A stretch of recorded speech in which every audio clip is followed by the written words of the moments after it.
Dear students, मैं संदीप सिंह, प्रवक्ता भौतिक विज्ञान जेपीआईसी डिजिटल स्टडी के यूट्यूब चैनल पर आपका स्वागत करते हैं। प्रिय विद्यार्थियों, हम आशा करते हैं कि इस लॉकडाउन की स्थिति में आप घर पर स्वस्थ और सुरक्षित होंगे और ऑनलाइन माध्यम से पढ़ाई कर रहे होंगे। प्रिय विद्यार्थियों, आज हम लोग बल तथा गति के नियम नामक पाठ को आगे बढ़ाएंगे। पाठ का नाम है बल तथा गति का नियम, force and law of motion. प्यारे बच्चों, इस पाठ में एक लेक्चर हम इसके पहले अपलोड कर चुके हैं। उसमें आपको हम ये बताए हैं बल क्या है, प्रकृति में मूल बल कौन कौन से पाए जाते हैं।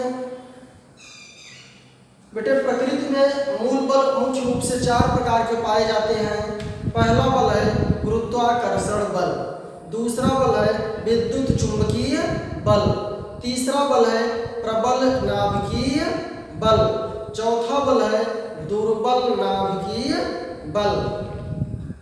बेटे, गुरुत्वाकर्षण बल सबसे वीक फोर्स होता है, सबसे कमजोर बल होता है, जिसकी चर्चा इसके पहले वाले लेक्चर में हम कर चुके हैं। उस वीडियो को जो विद्यार्थी नहीं देखे हैं, आप पूरा उस वीडियो को देख लेंगे, पूरा कॉन्सेप्ट क्लियर हो जाएगा। उस लेक्चर में हम आपको घर्षण बल बताए हैं, घर्षण बल को कम करने की विधियां बताए हैं, अभिकेंद्रीय बल बताए हैं, अभिकेंद्रीय बल क्या होता है, अभिकेंद्रीय बल का उदाहरण बताया गया है। तो ये सब इसके पहले वाले लेक्चर में आपको बताया जा चुका है। प्रिय विद्यार्थी, आज हम लोग बल की प्रबलता के आधार पर बल कितने प्रकार का होता है, आज हम इसका वर्णन करेंगे। बल के प्रबलता के आधार पर बल मुख्य रूप से 2 प्रकार का होता है। बेटे, बल के प्रबलता के आधार पर बल 2 प्रकार का होता है। बल वह दबाव या खिंचाव है, बल वह दबाव या धक्का, बल वह धक्का या खिंचाव है जो किसी वस्तु की अवस्था में परिवर्तन कर देती है। बेटे, बल वह बाह्य कारक है, विभिन्न प्रकार से परिभाषा इसकी दे सकते हैं। बल वह बाह्य कारक है जो किसी वस्तु की अवस्था में परिवर्तन करने का प्रयास करती है। बेटे, बल मुख्य रूप से प्रबलता के आधार पर 2 प्रकार का होता है। एक संतुलित बल, संतुलित बल, इसे बैलेंस्ड फोर्स, और दूसरा जो होता है असंतुलित बल, असंतुलित बल, अनबैलेंस्ड फोर्स होता है। इन दोनों की चर्चा आपके समक्ष हम करेंगे। बेटे, संतुलित बल जैसा कि इसके नाम से स्पष्ट है, बिल्कुल संतुलन की अवस्था में हो। कैसे अवस्था में हो? संतुलन की अवस्था में हो। कैसे रहेगा? बैलेंस रहेगा, बैलेंस रहेगा। बेटे, यदि हम किसी वस्तु में अनेक बलों का परिणामी बल शून्य हो तो वह संतुलित अवस्था में कही जाती है।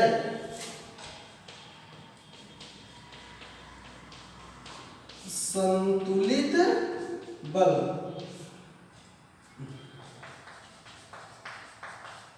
किसी वस्तु में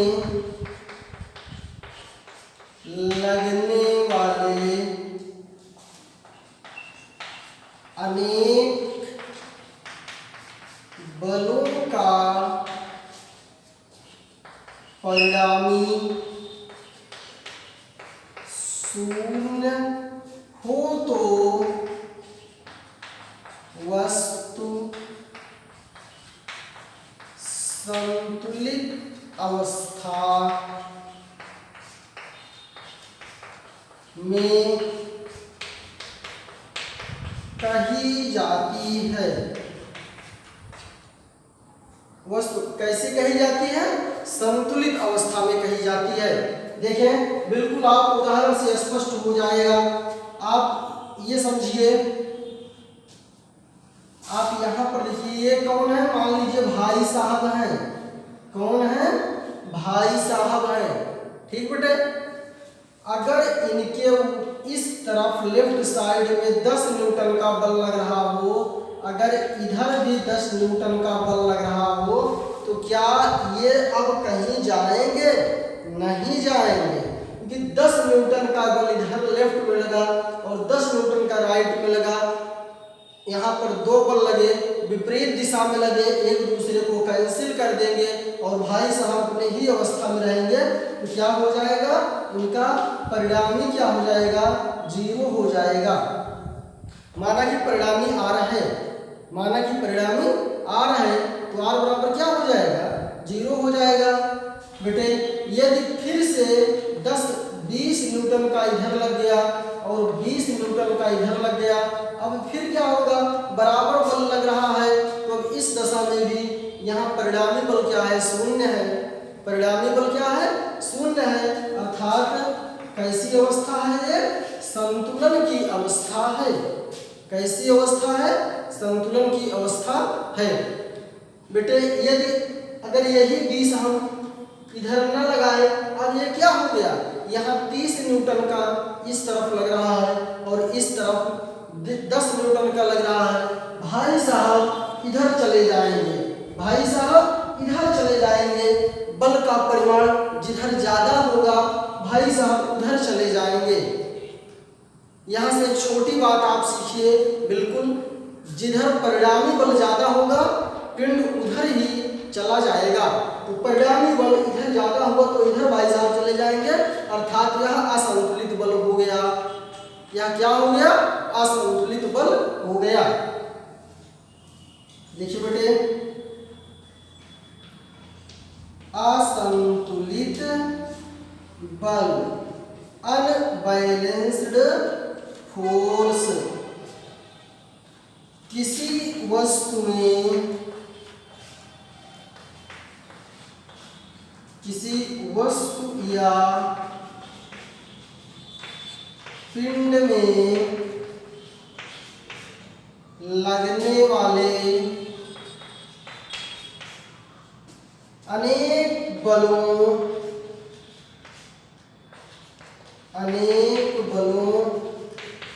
का परिणामी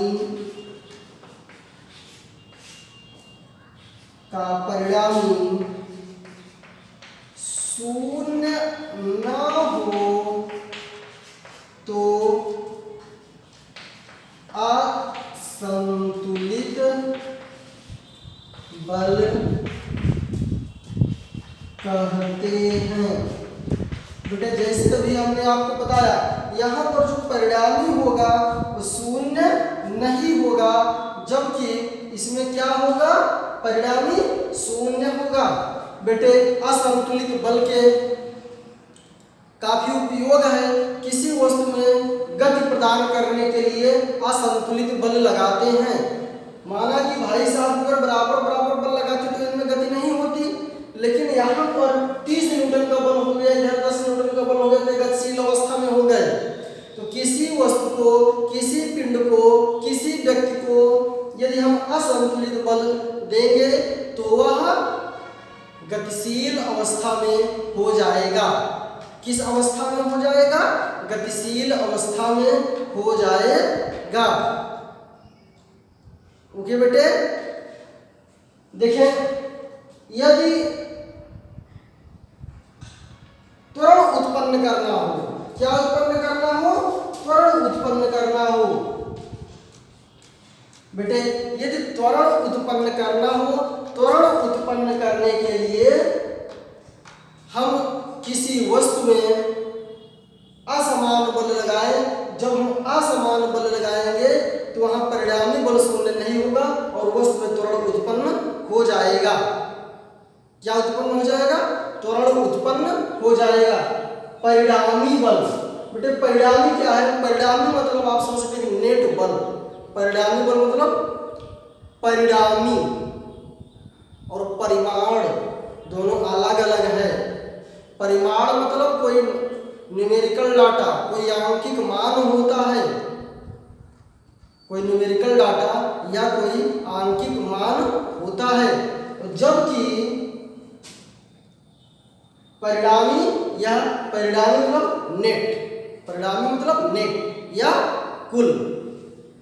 तो असंतुलित बल का उपयोग हम त्वरण उत्पन्न करने के लिए करते हैं, गति उत्पन्न करने के लिए करते हैं। किसी भी पिंड में असमान बल लगा देंगे तो उसमें क्या उत्पन्न हो जाएगा? गति उत्पन्न हो जाएगा।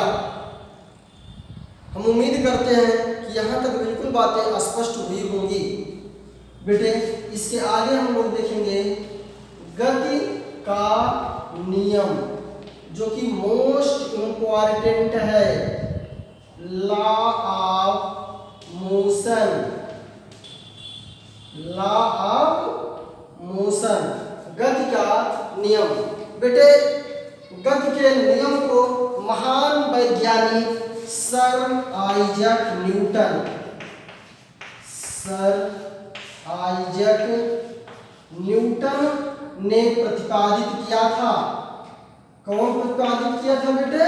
सर आइजैक न्यूटन ने गति के नियम को दिया था। कितने नियम दिए थे बेटे? 3 नियम दिए थे। सर आइजैक न्यूटन ने गति के नियम को दिया और कितने नियम दिए? 3 नियम दिए, जो कि ऑल ओवर फिजिक्स में बहुत महत्वपूर्ण है और पूरे मैकेनिक्स ब्रांच में इसका उपयोग होता रहता है। बेटे इन्होंने जो गति का 3 नियम दिया, बेटे यह जो तीनों नियम हैं ये प्रिंसिपिया, एक बुक है प्रिंसिपिया।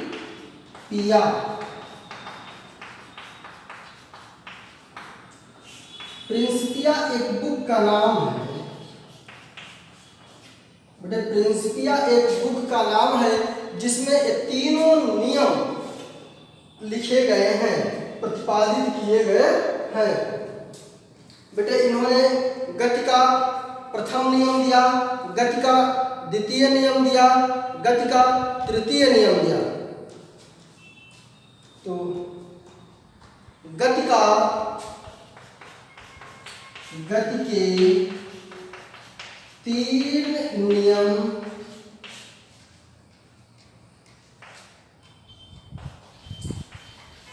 निम्नलिखित हैं। गति के 3 नियम निम्नलिखित हैं, जिसमें से पहला नियम, बेटे गति के 3 नियम निम्नलिखित हैं, जिनमें से पहला नियम है गति का प्रथम नियम।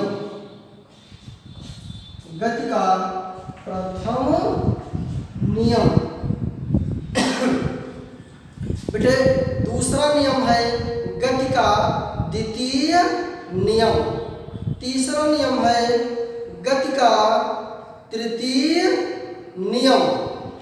यहाँ पर फर्स्ट लॉ ऑफ मोशन,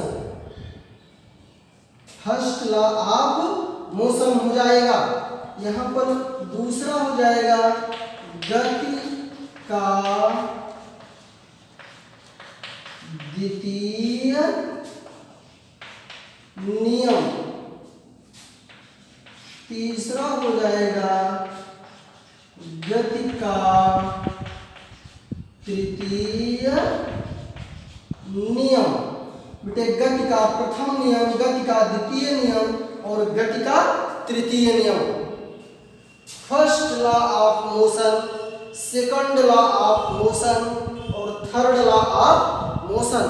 इसमें से बेटे प्रथम नियम लेंगे गति का प्रथम नियम, फर्स्ट लॉ ऑफ मोशन। बेटे गति के प्रथम नियम को ही हम जड़त्व का नियम भी कहते हैं। क्या कहते हैं? जड़त्व का नियम भी कहते हैं, जो कि जानना बहुत ही आवश्यक है। इसको और क्या कहते हैं? जड़त्व का नियम, लॉ ऑफ इनर्शिया। अभी आगे के लेक्चर में आपको हम बताएंगे जड़त्व क्या है, जड़त्व क्या है। देखिए बेटे गति के प्रथम नियम में यह बताया गया कि एकदम बिल्कुल सामान्य सा नियम है। ये चाक है, चाक है, यदि जब तक इस पर हम कोई बल नहीं लगाएंगे ऐसे तो रहेगा ही। क्या इसमें कोई परिवर्तन होगा? नहीं परिवर्तन होगा। मान लीजिए इस चाक को हम यहाँ बिल्कुल चिपका दें, इस पर चस्पा कर दें। यदि हम चस्पा कर देंगे तो स्थिर अवस्था में हो गई। जब स्थिर अवस्था में हो गई तो जब तक इस पर कोई बाहर हम नहीं लगाएंगे क्या ये चाक गिरेगी? नहीं गिरेगी, ये चाक नहीं गिरेगी। ओके बच्चों। और यदि कोई वस्तु गतिशील अवस्था में है, यदि कोई वस्तु गतिशील अवस्था में है तो वह गतिशील अवस्था में तब तक बनी रहेगी जब तक कि उस पर कोई बाह्य बल ना लगाया जाए, जब तक उस पर कोई बाह्य बल ना लगाया जाए। बेटे देखिए बेटे, कोई वस्तु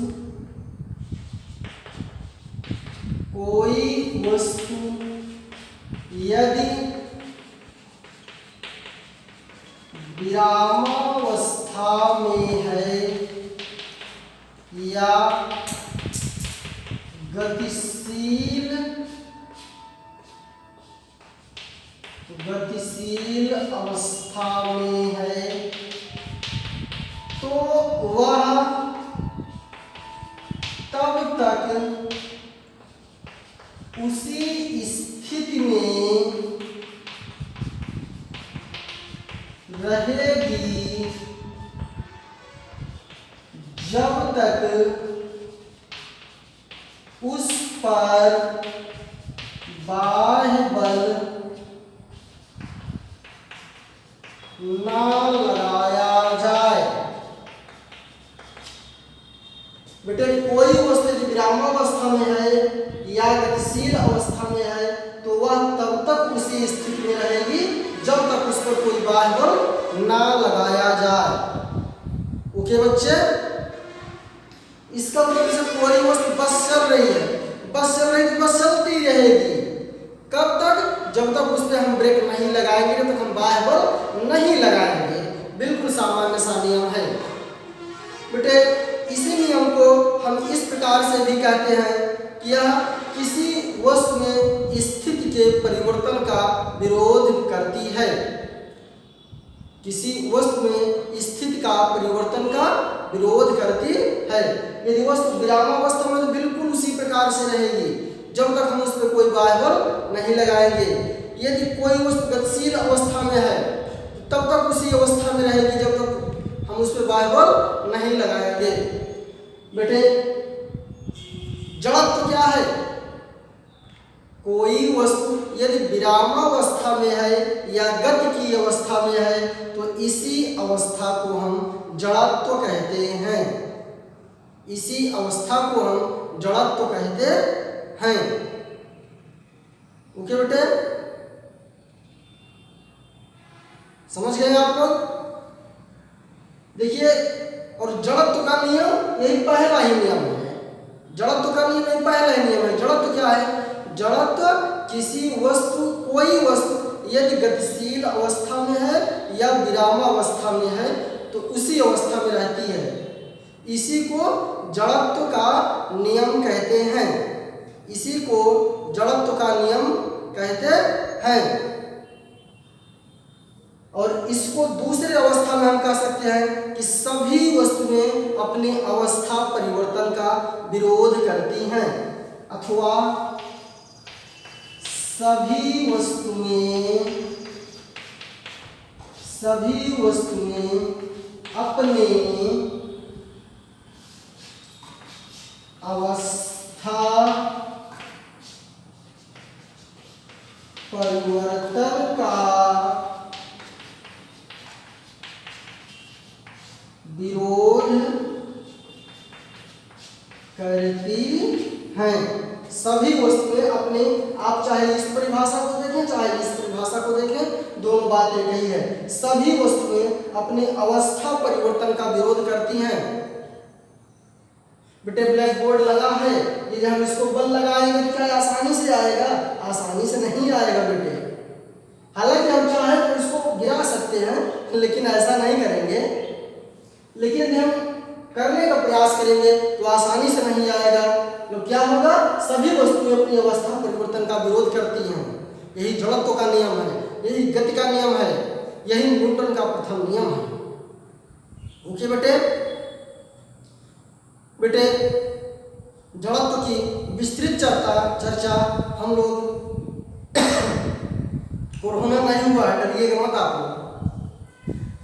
आपको नहीं होगा बेटे। इसके आगे जड़त्व की चर्चा हम अपने नेक्स्ट लेक्चर में करेंगे। ओके स्टूडेंट, इसको आप लोग बिल्कुल अपने नोटबुक में लिख लेंगे।